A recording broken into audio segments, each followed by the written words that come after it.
চাচা হেনা কোথায়? বাবা, হেনার তো গতকাল বিয়ে হয়ে গেছে। না, এটা আমি বিশ্বাস করি না। চাচা আপনি জানেন আমি হেনাকে অনেক ভালোবাসি, আর আপনি কিভাবে পারলেন তাকে বিয়ে দিতে? আর আমার কথা কি হেনাকে বলেন নাই আপনি?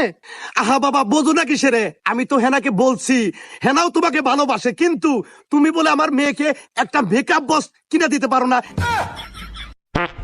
এইভাবে অপমান চাচা, এটা আমি মানতে পারছি না। আপনি কার সাথে বিয়ে দিয়েছেন সেই জামাইয়ের নাম্বারটা আমাকে দেন, আমিও চিঙ্কু মাস্তান এটা আমি দেখে ছাড়বো। আমি হেনাকে ছিনিয়ে নিয়ে আসবো। আহা বাবা, বোঝো না কিসেরে?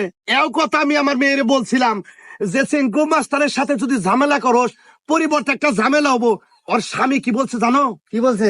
ওর স্বামী বলছে আমি হইলাম চার থানার এসআই, আমার সামনে চেঙ্কু মাস্তান আমি জেলের ভিতরে বইরা রাখবো একবারে। আচ্ছা বাবা, তুমি ঝামেলা